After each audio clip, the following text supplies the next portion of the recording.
Hello everybody. This week I'm back from UK. We had a CEO forum for 2 days. This is something which Dave organizes for his senior leadership team to get together twice a year to talk about business priorities, etc. So let me give you a little theme for the CEO forum. Generally, we pick up a really critical business topic and then do a real deep dive on that specific topic. The main topic of conversation was obviously around the results, the half-yearly results, and the reaction of the market to the half-yearly results. What you would have seen is we've missed our numbers slightly on the margin, which meant that there was a overreaction in the market in terms of what that meant.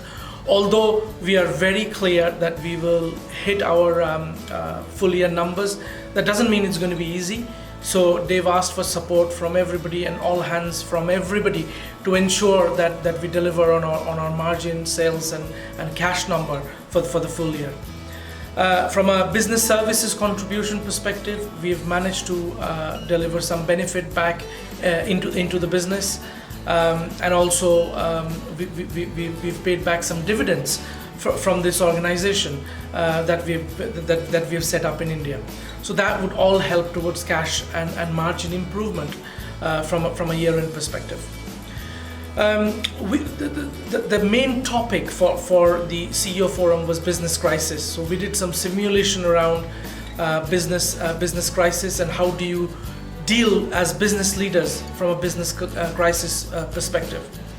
There was a lot of mock media interviews to put you on the spot and how you deal with journalists.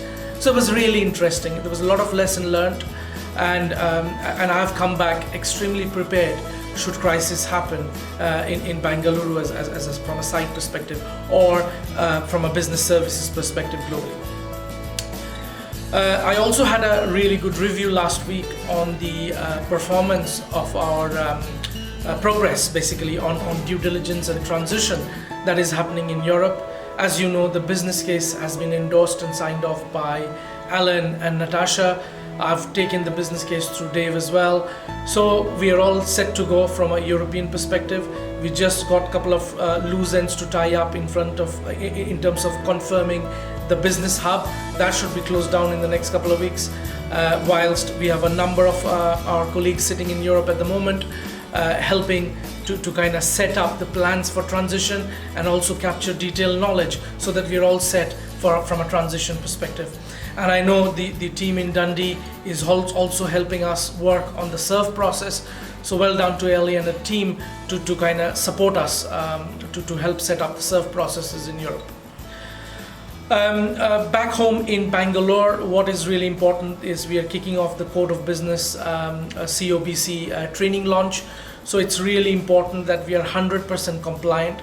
So I urge each and every one of you to ensure that you complete your mandatory training courses so that we are 100% legal and compliant from an overall governance perspective. I look forward to your support.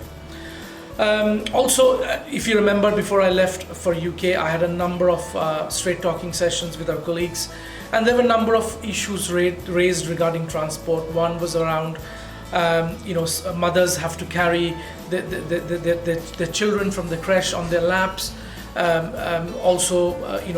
People who are traveling long distances had to carry their laptop bag on their laps as well.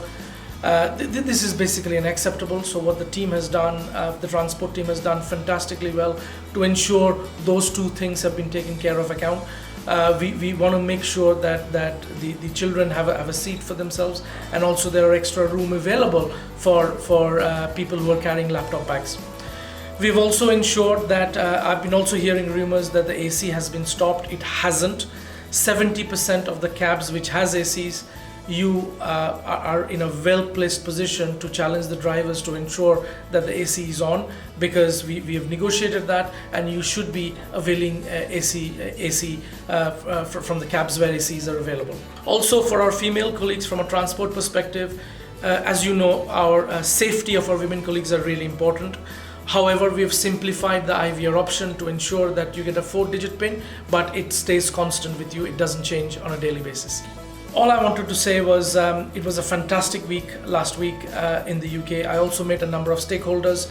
We also did, as you know, NPS survey across all our stakeholders. I will share with you next week in terms of what our scores are. Looking at the preliminary scores, it looks pretty positive. I will get back to you and give you a detailed analysis of what those feedback is telling us. Thank you. Have a great week.